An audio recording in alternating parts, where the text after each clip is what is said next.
Osio, everybody. My name is Billy Crowbeak. I'm a flute maker, and I'd like to thank the VA for allowing me to spend a little time here and sharing my passion, which is the Native American flute. And shout out to all the veterans. Um, where would we be without you? So basically, I've been making flutes for over 35 years. It became a real passion. I was introduced to them by an elder named Sane Dose at a powwow, and I'm pretty much self-taught from that point. And I'll share a little bit about each flute with you, and we'll get started here. For starters, this is a river cane flute, which is a traditional Cherokee style flute. So we'll start off with a little tiny one.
This next flute is the oldest flute I have with me that I have made. I made this one in the 80s, and back in those days, the way I was taught to make a flute, a man would take his hand measurements from here, which we call the block. He would put his fist here. That's where the first hole would be. And he would use his thumb in between the six holes. And then he would go two thumbs to what we call the four direction holes. By doing that, each man's flute would have its own unique sound because it was made with his measurements. And these play a little different than contemporary Native American flutes. And the reason being because now the popularity of the flute has gotten to the point where people like to play them with other instruments, where originally they were a solo instrument. So now they're tuned to where to different keys to where they can be played with instruments. These were not. So I'm going to play this one and let you know what my early flutes sounded like. I still enjoy making them by my body measurements, but they're not quite as popular as the contemporary ones.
As I make these now, occasionally, I call those a grandfather flute, and to honor the old way.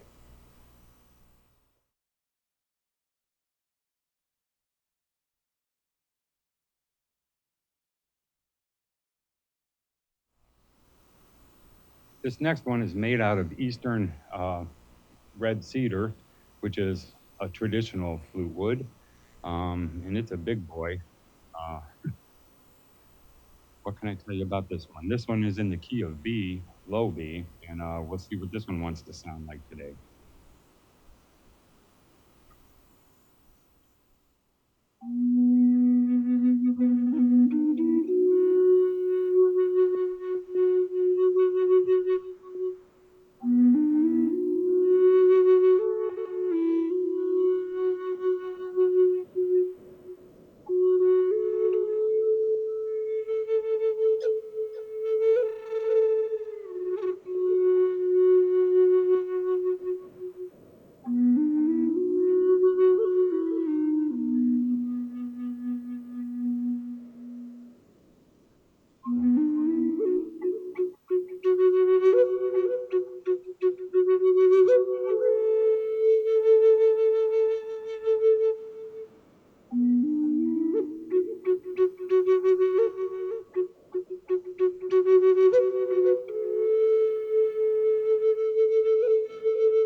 The next flute is also made out of eastern red cedar, and this is a little different design. This is a design that we borrowed from our southern neighbors, the Mayan people. It's a double flute. We call them a drone. Um, they make theirs out of clay, and we decided to adapt it to our style of flute. So this one's made out of wood. As you can see, it is two barrels. So a lot of people will call them like a shotgun flute. But what that gives you is two separate flutes, which, depending on who makes them, I make mine so that both sides can be played separately. So we'll do a little demonstration of this.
This flute's just a simple flute made out of pine, and it's also done by body measurements. So, flutes can be done from simple, just like a river cane flute or a bamboo flute, all the way up to something real intricate, which I'll show a few of those a little bit later. And generally, they all play about the same, but once again, this is a grandfather tuned flute, so it's going to play just a little different.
The Native American flute, I mean, there's a lot of different legends that go along with the creation of the flute and where it came from.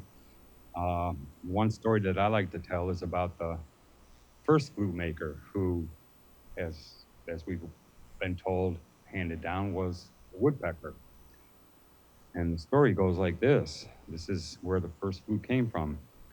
There was a small village, and in this small village, there was this young man who was just getting to be mature, and there was a young maiden who he had his eyes on. And he was so bashful and so shy, he could not go up to her. No matter how he tried, he would just fall short, and he just didn't have the courage to go up to her. He had no problem with courage out on a hunt or things like that, or sports things. He was great with that. But when it came to this one maiden, he just couldn't do it. He couldn't even walk up to her. He would spend hours and hours of every day going through the woods just thinking, how can I overcome this? How can I overcome this? And one particular day, he was so stressed out that he found himself so tired and worn out that he just laid down and rested his back against a big grandfather cedar tree. Well, before you know it, he fell into a fitful sleep. And he was sitting there just moaning and groaning in his sleep, and a little woodpecker landed on the branch right above his head. And he's looking down at this young man, tossing and turning. And the little woodpecker said to the grandfather cedar, he said, "What is wrong with this young man? He looks terrible." And the grandfather cedar replied, he said, Well, this young man, I see him walking through these woods every day, and I hear him talking about some girl that he just doesn't have the courage to go up and talk to. And I mean, it's driving me crazy watching him do this. Well, the little woodpecker, he thought about it and he thought about it. And he says, You know, I've got an idea, grandfather. And grandfather says, Okay, little one, what is it? And the little woodpecker said to grandfather Cedar, If you give me this branch I'm sitting on, I will drill holes into it and make it into a flute. And then when he takes this flute, he can take it back to the village. He can wait till the evening when the sun is just up at the tree line, going down. And he could start following that tree line with the notes of the flute. And I'll bet you anything that that maiden will come out and follow that wonderful music. Well, grandfather Cedar, he thought about this and he says, Little one, I will gladly give you the branch you sit on for this flute, but all I ask is that you go with him on this journey. That is why the Native American flute always has a bird right here and will not play without that because that was the deal with grandfather Cedar. And in a lot of the old style flutes like this is a stylized block, but when you hold it up like this, you can see the woodpecker on the side of the tree. Okay, back to the story. So the little woodpecker, he went to work on that branch and he just started chipping away. Didn't wake up the young man though, he was still fitfully sleeping. About the time he got all the holes in and he finished the holes in the four directions, the wind started kicking up and it blew through that flute and it sounded like this.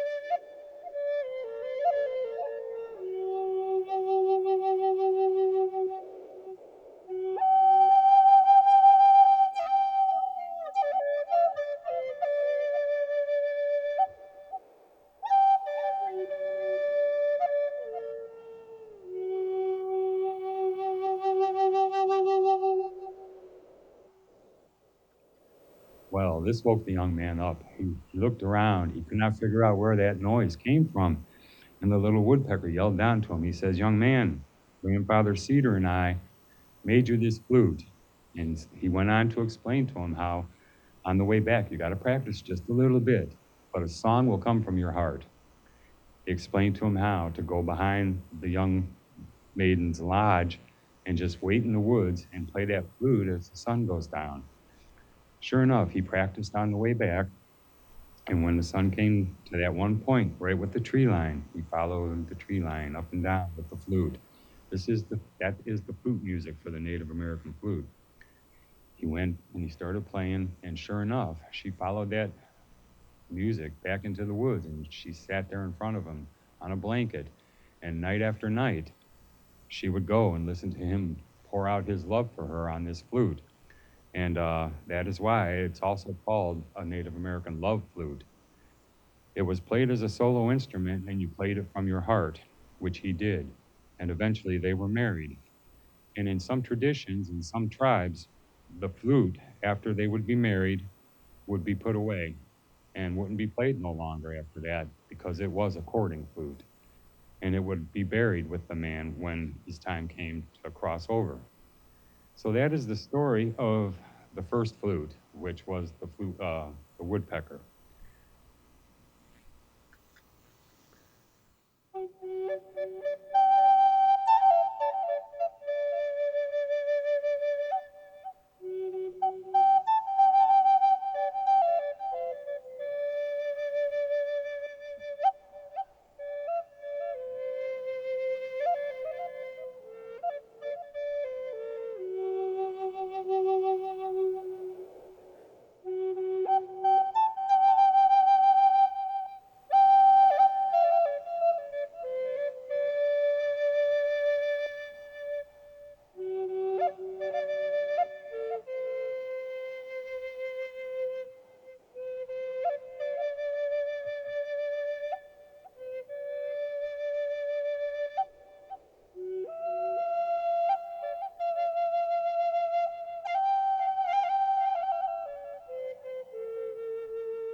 You might see me adjusting this block a little bit. Like I said in the story there, the deal with grandfather Cedar, it holds true because if you were to move this block in the wrong spot or take it off completely, the flute would not play. So you'll see me before I play, I usually try to make sure it's in the right spot because it would be embarrassing if it wasn't. This flute is made out of western cedar, and I carved the bald eagle on it. I don't know if you can see it up close. This one's pretty much detailed, and I do a lot of eagles, hawks, owls, bears, wolves, things like that. But basically, the eagle and the hawk are my favorites. You would think I would do crows, and I do occasionally do crows, but I'll play this eagle flute for you.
I'll follow that one up with a red-tailed hawk flute.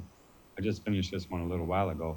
I actually prefer the red-tailed hawks from the bald eagle, and my reasoning for that is having grown up my whole life in Ohio here, uh, I never saw a bald eagle. I never had nothing to compare a bald eagle to a red-tailed hawk. We had plenty of those, so they were always my bird of fancy. Recently, the bald eagle has come back, and I have to say that the first time I saw one of those, it was like, okay, wow. But I prefer doing the red tail hawks, I guess, because they have a little more color in them, and being kind of an artist of slash fruit maker, I enjoy the colors on the different woods and stuff. So, but I will play you this red tail hawk flute now.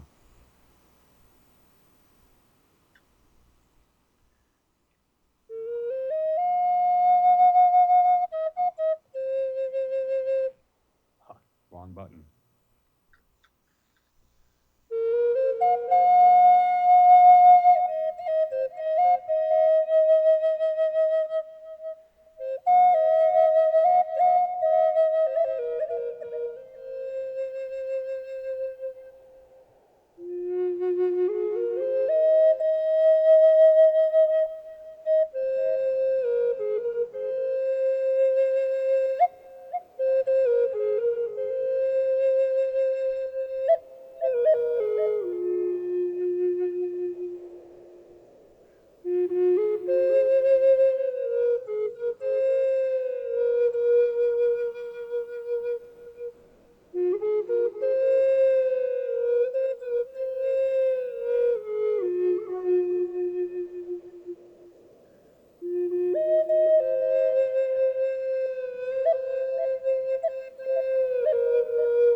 One thing I forgot to mention is some native flutes have 6 holes, and a lot of them have 5 holes. Some of them even have 3 holes. You get down to an eagle bone whistle, it may have 1 or 2 holes or no holes. And the reason I want to mention this is I'm going to tell you a little story. I think I have a 5 hole flute.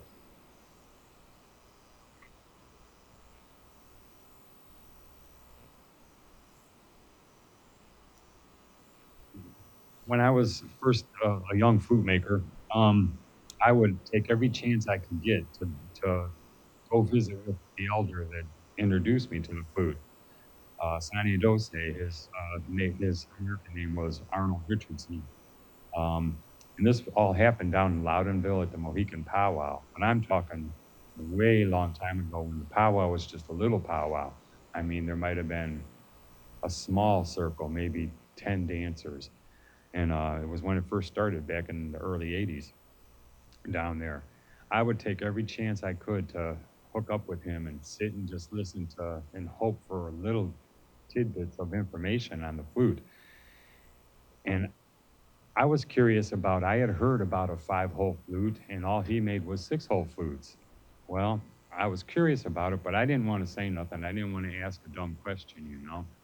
So, but I was fortunate enough that somebody else came up and made the mistake of asking him what the difference between a 6 hole flute and a 5 hole flute was, bearing in mind that elders can be cantankerous. He said, 1 hole.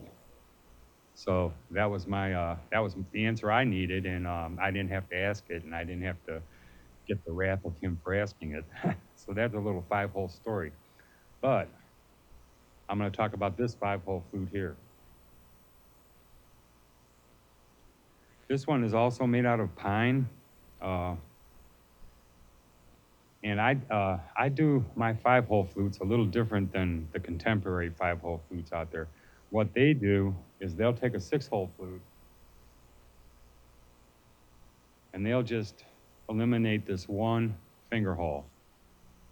So basically, it would play the same. But that is not the way they were done in the old days. In the old days, it was very important when a man would make his flute, he would want everything, almost as important as the sound, was everything to be uniform and everything to be equal and balanced. I guess balance is the best word for it. So I try to do mine like that, and sometimes you sacrifice a melodic sound for the appearance that, you know, the balance. So I will play this 5 hole flute. This is what I also call a grandfather tune flute, a grandfather 5 hole flute.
I said earlier I don't make too many of them grandfather flutes, but unfortunately I have about a bunch of them here right now.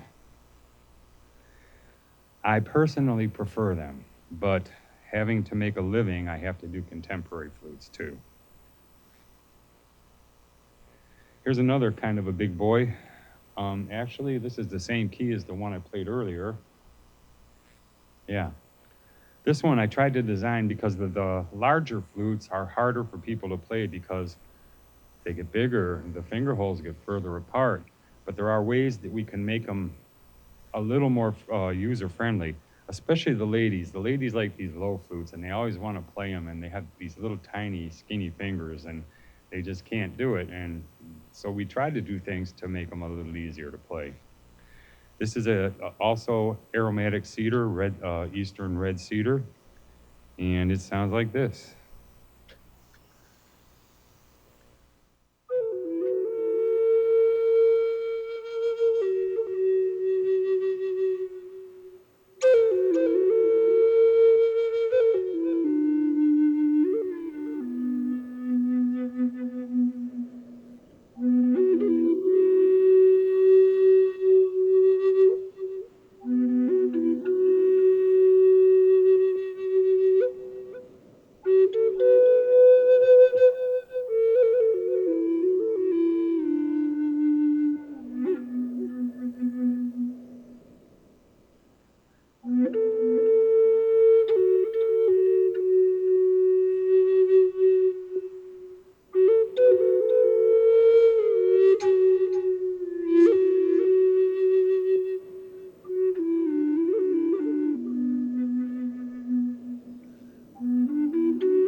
Here's another old style flute. A lot of times I'll decorate them with brass uh, beads and make them look old. It's a brand new flute, but I try to make it look as old like it was just picked up from the prairie and made 100 years ago. This particular one has a horse block on it. And traditionally, when they would carve a block with an animal totem on it, um, usually the way I like to see it is the animal should be facing you as you play because you're playing to that animal's spirit that way. The other way around wouldn't be as pleasant. So that's why I like to face my totems back. This particular one, I really made this one to look really old. I wish you could see it up close, but anyhow, it's tuned contemporary and it's in the key of A. So I'll play this one for you. I'll check the block. Okay.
Here's another old flute that I made a long time ago. I made this one in '04, and the story behind this one is in '04, my sweetheart got real sick. I mean, she was so sick we didn't know what was wrong with her. Well, make a long story short, it turned out she had a brain tumor, and she wound up spending 5, almost 6 weeks in intensive care um, after the surgery and all that. And the tumor was the size of my fist, right in the middle of her head, and she wound up being legally blind. And the worst part of that was she was a professional artist. But I had made this flute about the time she started becoming sick, and it was laying around. But while she was in there, I recorded a song on this flute on a CD, and then when she finally got to come home from the hospital, I played it in the truck on the way home for her. And we decided that this flute would just stick around forever, and I would never sell this flute. It's tuned in a different way than the contemporary ones. It's tuned in what we call an Appalachian scale, and that is a scale that a Cherokee elder put out there, and it has more of a Celtic feel to it. So I originally made this one to honor him, but it turns out that it honors my sweetheart. So I have some Cherokee syllabary on it. Right here, her name is Kathleen, and right here in Cherokee it says, "Billy and Kathleen forever." And on the other side, it's signed in Cherokee, my name, which is in Cherokee would be Wheelie Kogi Aholi, which there is no word for beak in Cherokee, so it's Willie Crow Mouth.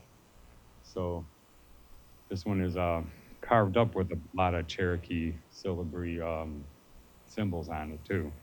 So the funny story about this is after she got out of the hospital, it was a little, maybe a month later, I was asked to do a presentation for a library, and I did, and she actually went to that. It was one of the last things that she went to. She pretty much is housebound now, but she's in the audience there, and I mean, a lot of people showed up for this. I was really surprised. I mean, this was a long time ago, 2004, and the place was packed. There had to be 150, 200 people in there. And I told the same story I just told you about this flute. And I went to play her song, and I forgot it. I could not remember the song, and she was right in the audience. So I apologized, and I ran out and gave her a kiss and told her not to be mad. Worst part of that is on the way home, I hummed it to her because I remembered it on the way home. But I'm going to try to do that song here, so bear with me. The name of the song was Snowy Morning. She loves the snow. I know, not everybody likes snow, but she does. We'll do that.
Okay. This next flute, it's a Loon Flute, and it's made out of walnut, and I do a lot of walnut flutes. This one is tuned to the key of C, and I'm trying to remember if this one's grandfather tuned or not. We'll find out when I start playing it, but I think it is. So here's another grandfather tuned flute for you. I told you I had a few. I like them. The one thing that is easy to play on this is a song that's fairly familiar to everybody, and maybe I'll try that in a second too. So here we go with the Loon Flute.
I think I have time for maybe one more song, and I saved this flute for last. I just finished this one, and it's kind of a big boy, but it's a big boy, and it's one of those drones I talked about.